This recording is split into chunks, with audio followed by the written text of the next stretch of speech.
देखिए ऐसा एक मर्तबा नहीं बल्कि बहुत मर्तबा बहुत सारे लोग कहते हैं कि भाई शुरू में हमने म्यूचुअल फंड के अंदर इन्वेस्टमेंट किया था, उस टाइम पे मुझे इतना नॉलेज नहीं था, इतनी जानकारी नहीं थी, इतना कुछ पता नहीं था, जिसकी वजह से म्यूचुअल फंड में आने के बाद यानी पोर्टफोलियो जब मैंने बनाया तो उस टाइम पे कई सारी ऐसी गलती है जो कि हो चुकी है। तो अब उसे कैसे सुधारा जा सकता है, और सुधारना ज़रूरी भी है, बिल्कुल ज़रूरी है। इस बात को बिल्कुल हल्के में मत लीजिएगा, क्योंकि एक बात याद रखिए, मैं आपको लिख कर दे सकता हूं कि अगर आपने म्यूचुअल फंड में इन्वेस्टमेंट किया है, गलत तरीके से अपनी पोर्टफोलियो को क्रिएट कर लिया, गलत फंड उसमें आपने सेलेक्ट कर लिए हैं, कुछ चीज़ें जो फंड के अंदर, कुछ चीज़ें जो अपने अंदर देखना चाहिए, अगर उन चीज़ों को आपने नहीं देखा, बगैर इन चीज़ों को देखे हुए अगर आपने पोर्टफोलियो बना लिया, अगर उसको नहीं सुधारा है, तो 100% आपको मैं लिख कर दे सकता हूं कि आने वाले 8 साल, 10 साल, 15 साल, 20 साल के बाद आपको वो रिटर्न्स नहीं मिल पाएंगे जिसके एक्सपेक्टेशन के साथ आपने म्यूचुअल फंड के अंदर आया हुआ था। तो यकीनन अगर आपने भी इस तरह की कुछ गलती कर रखी है तो उसको जल्दी से जल्दी सुधारने की जरूरत है। If you want to become a profitable investors in mutual fund और ए स्टॉक मार्केट, अगर आप स्टॉक मार्केट में हैं तो स्टॉक मार्केट में अगर भी आपने कुछ गलती की है तो वहां पर भी सुधारने की जरूरत है। अगर आप म्यूचुअल फंड में हैं तो म्यूचुअल फंड में भी सुधारने की जरूरत है।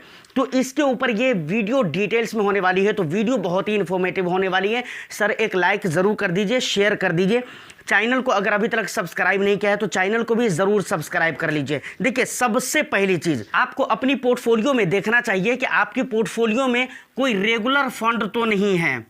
जी हाँ, रेगुलर फंड आपको देखना चाहिए कि आपके पोर्टफोलियो में कोई रेगुलर फंड तो नहीं है, क्योंकि कई मरतबा जब म्यूचुअल फंड के बारे में लोग सुनते हैं अपने करीबी दोस्त से, यार से, अपने फैमिली मेम्बर से, या फिर कहीं वो पढ़ते हैं, आर्टिकल पढ़ते हैं, वीडियोज़ वगैरह देखते हैं, तो उन्हें समझ में आता है कि भाई इस तरीके का फ़ायदा है तो वहाँ पर इन्वेस्टमेंट करना चाहिए। बट उनको बहुत सारी चीज़ें मालूम नहीं होती है, जिसकी वजह से वो ऐसे लोगों को तलाशते हैं जो उनका इन्वेस्टमेंट, उनके बिहाफ पर उनका इन्वेस्टमेंट कर सके म्यूचुअल फंड के अंदर कोई दूसरा आदमी उनके पैसे को लेकर।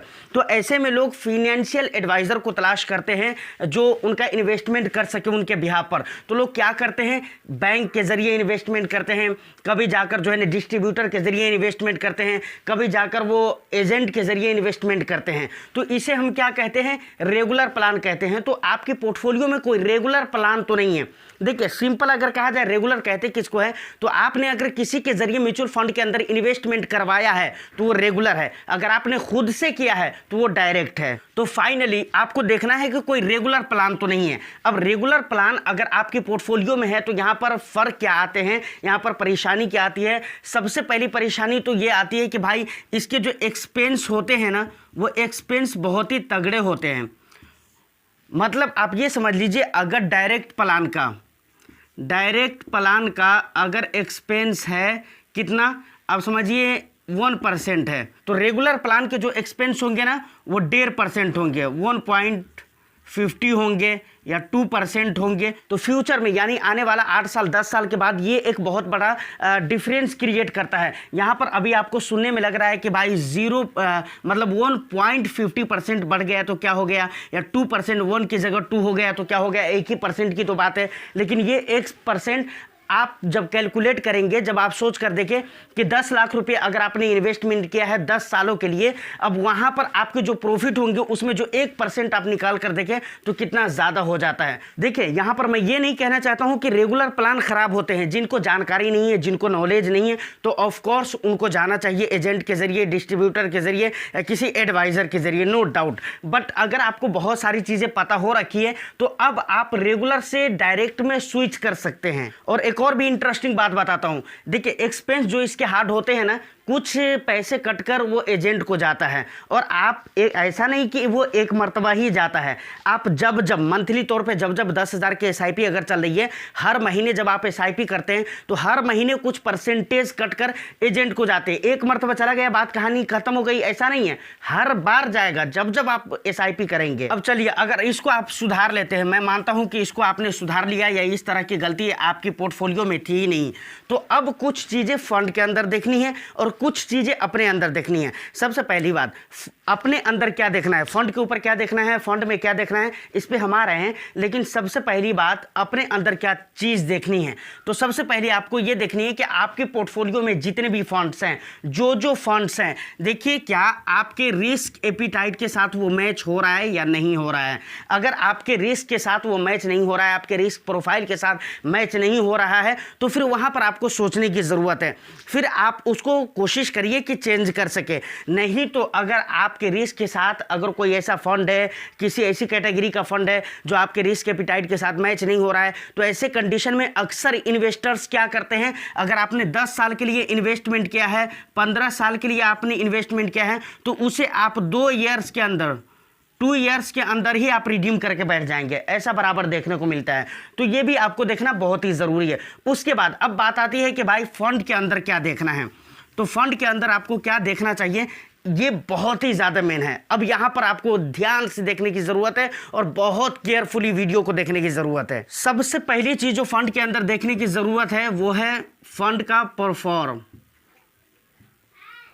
ये आपको सबसे पहले देखना चाहिए कि फंड परफॉर्म कैसा कर रहा है। मतलब आप ऐसे ही फंड में इन्वेस्टमेंट करें जो पुराना फंड हो, जिसका AUM बड़ा हो, क्योंकि AUM बड़ा होने का बहुत सारा मतलब होता है और इसके बहुत सारे फायदे होते हैं। तो फंड का परफॉर्म देखना है। अब फंड के परफॉर्म देखने का क्या तरीका है, तो उस फंड का परफॉर्म देखने का तरीका यह है कि उसका ज़रूर कुछ ना कुछ बेंचमार्क होगा। बेंचमार्क कुछ कोई ना कोई इंडेक्स उसका बेंचमार्क होगा, है कि नहीं। तो आप देखिए कि उस फंड ने 2 ईयर्स के अंदर, 3 ईयर्स के अंदर, और 2 ईयर 3 ईयर देखे या ना देखे, 3 ईयर तो देखना चाहिए। 3 ईयर से ऊपर आपको देखिए कि 3 ईयर्स, 5 ईयर्स, उसके बाद 10 ईयर्स, उसके बाद सिंस इंसेप्शंस, इस तरह के टाइम पीरियड में किस तरीके का रिटर्न्स दिया है फंड ने, रिटर्न्स उसका कैसा रहा है, और वहीं पर साथ में बेंचमार्क का रिटर्न्स कैसा रहा है। आपको दोनों को कंपेयर करके देखना है कि जो भी बेंचमार्क इंडेक्स है, उस इंडेक्स ने यानी सेम टाइम पीरियड में जितने % का रिटर्न्स दिया है, आपके फंड ने अगर उतने % का रिटर्न्स दिया है तो ठीक है, अगर उससे कम रिटर्न्स दिया है तो बिल्कुल वो खराब है। लॉन्ग ड्यूरेशन में देखिए, मैंने क्यों कहा है 1 ईयर 2 ईयर नहीं देखना चाहिए, रीज़न ये है कि कई मरतबा इक्विटी फंड जो होते हैं ना, खासतौर से मिड कैप, स्मॉल कैप की अगर बात की जाए, तो ये कई मरतबा शॉर्ट ड्यूरेशन में अपने बेंचमार्क को बीट नहीं कर पाते हैं। तो इसका ये मतलब नहीं है कि वो फंड खराब है, नहीं, फंड खराब नहीं, आपको लॉन्ग ड्यूरेशन के लिए देखना चाहिए। तो लॉन्ग ड्यूरेशन में देखिए फंड का परफॉर्म अपने बेंचमार्क इंडेक्स के परफॉर्म से अच्छा है, तो इसका मतलब है कि फंड अच्छा है। अगर ऐसा नहीं है तो अदरवाइज आपको अलग किसी दूसरे फंड में जाना चाहिए मेरे ख्याल से। दूसरी बात अब आती है कि फंड का परफॉर्म हम उसके बेंचमार्क के परफॉर्म से अगर कंपैरिजन करके देखते हैं, क्या ये सटीक अगर बैठता है, क्या ठीक ठाक निकलता है, तो क्या ये काफ़ी हो जाता है, तो काफ़ी नहीं होगा सर। उसके बाद एक चीज़ और भी आपको गौर करना है, वो गौर ये करना है कि भाई देखें कि जो आपका फंड है वो किस कैटेगरी का है। मान लीजिए कि स्मॉल कैप कैटेगरी का है, इसने भाई 3 ईयर्स में मैं मान लेता हूं कि 15% का रिटर्न्स दिया। एग्जाम्पल मैं दे रहा हूं, इसको सीरियस मत लीजिएगा। तो स्मॉल कैप कैटेगरी का फंड है, 3 साल में उसने 15% का रिटर्न्स दिया है। तो अब देखिए कि सेम कैटेगरी के जो दूसरे फंड्स हैं, सेम कैटेगरी के जो दूसरे फंड हैं, उनके रिटर्न्स क्या रहे हैं। मान लीजिए कि उनके रिटर्न्स, दूसरे जो फंड है स्मॉल कैप कैटेगरी के, उनके रिटर्न्स 3 ईयर्स में लगभग रहे हैं 20% या फिर उससे प्लस। तो इसका मतलब है कि आपका फंड उतना अच्छा परफॉर्म नहीं कर रहा है। परफॉर्म अच्छा है लेकिन उतना अच्छा परफॉर्म नहीं है जितना अच्छा होना चाहिए। क्योंकि मतलब ये होता है कि कोई भी फंड अपने बेंचमार्क इंडेक्स को बीट करें, साथ साथ में अपने जो सेम कैटेगरी के फंड्स है, दूसरे फंड्स है, उनसे मिलता जुलता रिटर्न्स होना चाहिए। मतलब उनसे थोड़ा बहुत का कम चलेगा, लेकिन 5% 7% इस तरीके का इतना ज़्यादा डिफरेंस हो तो वहाँ पर सोचने वाली बात होती है। तो फाइनली फंड के अंदर इन सारी चीज़ों को देखना है। अगर इन सारी चीज़ों को यानी फंड का परफॉर्म कैसे देखना है, वो चीज़ भी मैंने आपको बता दिया। 2 चीज़ों से कंपेयर करना है। तो ये चीज़ें अगर आप चेक कर लेते हैं तो फंड में जो दूसरी चीज़ें देखनी है वो देखनी है फंड का एक्सपेंस। देखिए ये बहुत ही मेन है, शायद आप इसको हल्के में अभी ले सकते हैं लेकिन बहुत ही मेन है। जो काफ़ी टाइम से म्यूचुअल फंड के अंदर इन्वेस्टमेंट कर रहे हैं उनको पता है कि ये कितना मेन है और लॉन्ग ड्यूरेशन में ये कितना ज़्यादा असरदार होता है। तो आप देखिए कि आपके जो फंड का एक्सपेंस है वो किस प्रकार से है, कम है या ज़्यादा है। अब दूसरी बात ये आती है कि भाई ये पता कैसे चलेगा कि मतलब हमारे जो फंड का एक्सपेंस है वो कम है या ज़्यादा है। तो सर यहाँ पर भी ज़्यादा माथा लगाने की ज़रूरत नहीं है, बस एक ट्रिक अप्लाई आपको करना है। वो क्या करना है, सेम कैटेगरी के जो दूसरे फंड्स हैं, सेम कैटेगरी के जो दूसरे फंड्स हैं उनके आप एक्सपेंस देखिए कि उनके एक्सपेंस किस तरीके से हैं, उनके एक्सपेंस से मिलता जुलता है। थोड़ा सा कम ज़्यादा तो होगा ही सर, बिल्कुल परफेक्ट नहीं होगा, जितना आप सोचेंगे उतना ज़्यादा परफेक्ट नहीं हो सकता है, इस बात को मैं मानता हूँ, लेकिन थोड़ा सा मिलता जुलता तो होना चाहिए। उस तरीके का अगर है तो बिल्कुल आप उस फंड में इन्वेस्टमेंट कर सकते हैं। अगर ऐसा नहीं है तो फिर यहाँ पर सोचने वाली बात ज़रूर हो जाती है, क्योंकि कई मरतबा ऐसा होता है कि फ़ंड ने अच्छा परफॉर्म नहीं किया लेकिन आपको एक्सपेंस ज़्यादा देने पड़ रहे हैं तो वहाँ पर भारी पड़ जाता है। ऐसे ही समझ लीजिए ना कि एक दुकान है जिसका भाड़ा बहुत ज़्यादा है लेकिन वहाँ पर अगर बिक्री नहीं हो रही है तो वो चीज़ आपको भारी पड़ती है ना। सेम इसी तरीके से ख़ास तौर से एक्सपेंस के मामले में अगर आप रेगुलर प्लान में हैं तो वहाँ पर और ज़्यादा दिक्कत हो जाती है कि फ़ंड का परफॉर्म भी अच्छा नहीं है, एक्सपेंस भी ज़्यादा कट रहे हैं, तो वहाँ पर और भी भारी पड़ जाती है। तो इन चीज़ों को आपको ज़रूर देखना चाहिए, एक्सपेंस कम होना चाहिए। उसके बाद जो भी फंड आपने लेकर रखा हुआ है अगर एक्सपेंस आप देख लेते हैं तो तीसरे नंबर पर आपको जो देखना चाहिए वो देखना चाहिए एग्जिट लोड।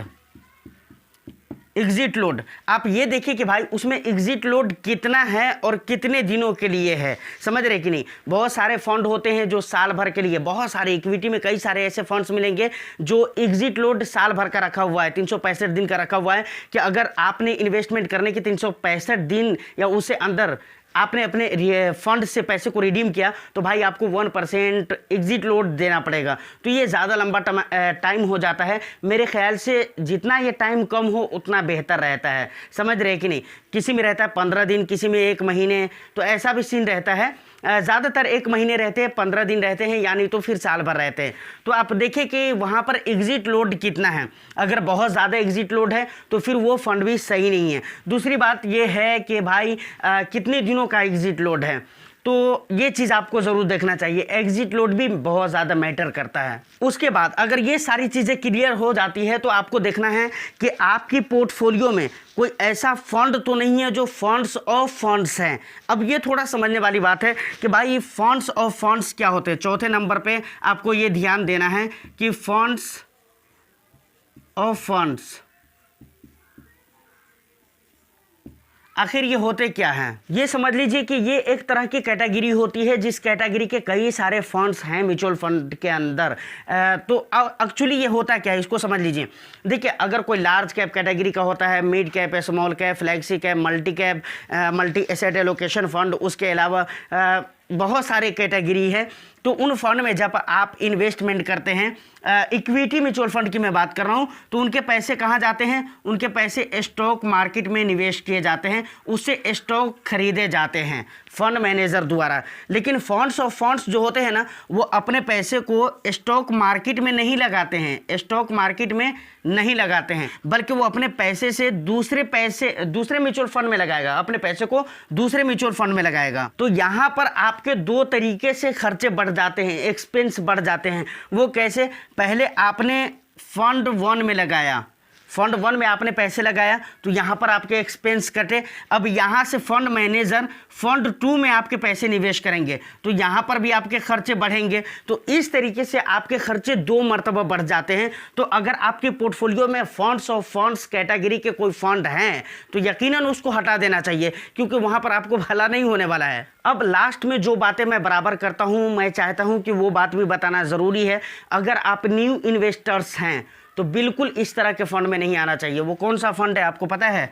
सेक्टरल फंड है। सेक्टरल और थीमेटिक कैटेगरी के जो फंड होते हैं उसकी मैं बात यहाँ पर कर रहा हूँ, समझ रहे हैं। तो अगर आप बिल्कुल न्यू इन्वेस्टर्स हैं तो आपको तो बिल्कुल इस कैटेगरी के फंड से दूर रहना ही चाहिए। लेकिन अगर आप पुराने हैं तो आप ले सकते हैं इस कैटेगरी के फ़ंड, लेकिन बहुत लंबे समय के लिए, आई थिंक कि 4 साल 5 साल, बस ये टाइम पीरियड बहुत ज़्यादा है। क्योंकि इतने ही टाइम के लिए आपको इस तरह के फंड में रहना चाहिए। बहुत ज़्यादा 8 साल, 10 साल, 15 साल, 20 साल इस तरह के टाइम पीरियड के लिए आपको इस तरह का फंड नहीं लेना चाहिए। क्योंकि यहाँ पर दिक्कत ये है कि भाई ये इसके जो पैसे होते हैं ना, वो पर्टिकुलर किसी एक सेक्टर या फिर किसी एक थीम के ऊपर काम करने वाली अलग अलग सेक्टर में और उसके कंपनीज में निवेश किए जाते हैं। मेरी बात को समझिएगा, मैं क्या बोल रहा हूँ, एक सेक्टर में निवेश होते हैं। जी हाँ, एक सेक्टर में निवेश होते हैं या फिर अलग अलग सेक्टर की कंपनी तो होती है बट उनकी थीम एक होती है, ऐसी कंपनीज के स्टॉक्स में निवेश होते हैं। तो ये बड़ा मसला रहता है। और सबसे बड़ी बात क्या है यहाँ पर दिक्कत वाली कि एक सेक्टर में, पर्टिकुलर किसी एक सेक्टर में लॉन्ग टर्म के लिए तेज़ी रहना ये ज़रा बड़ा मुश्किल हो जाता है। तो यहाँ पर कई तरीके से रिस्क बढ़ जाते हैं। एक तो इक्विटी में आपके ज़्यादातर पैसे जाएंगे, इक्विटी रिलेटेड इंस्ट्रूमेंट में आपके पैसे लगेंगे। और दूसरी बात ये है कि एक सेक्टर में लगने वाले हैं, तो ये थोड़ा मसला है। तो इसलिए मैं आपको बोल रहा हूँ, नए हैं तो बिल्कुल इसमें निवेश मत करिए। अगर आप पुराने हैं, समझदार हैं, बहुत सारी चीज़ें अगर आपको पता हो चुकी हैं तो आप ले सकते हैं। बट वही 4 साल 5 साल ये टाइम पीरियड है जितने टाइम पीरियड के लिए आप ले सकते हैं। तो फाइनली अगर इस तरह की गलती आपने अगर कर चुका है तो यकीनन उसको सुधारने की ज़रूरत है और इसके लिए आपको पोर्टफोलियो रिव्यू करना पड़ेगा। तो रिव्यू कैसे करते हैं, आप हमारी ये वाली वीडियो देख लीजिए, आपको पता चल जाएगा, डिटेल्स में पता चल जाएगा कि अपनी पोर्टफोलियो को रिव्यू कैसे कर सकते हैं, बिल्कुल प्रो लेवल का। कहीं पर आपको भटकने की ज़रूरत नहीं है। हम बहुत सारे कमेंट सेक्शन में जाकर कहते हैं कि भाई हमारी पोर्टफोलियो रिव्यू करिए, लोग सुनते नहीं हैं, रिप्लाई नहीं करते हैं। तो हर कोई भाई तस्कीन रज़ा थोड़ी है, बी फिनेंसर नहीं है हर कोई, समझ रहे हैं कि आपको रिप्लाई करेगा। मैं तो हर एक एक कमेंट को पढ़ता हूँ, रिप्लाई करता हूँ। अगर गलती से कभी छूट जाए, ऐसा होता है कई मर्तबा कि कमेंट शो ही नहीं करता है। जी हाँ, कई मर्तबा ऐसा होता है। तो ऐसे में अगर छूट जाता है तो अलग बात है, वरना एक एक कमेंट को पढ़कर मैं रिप्लाई करता हूँ। तो हर कोई तस्कीन रज़ा नहीं है।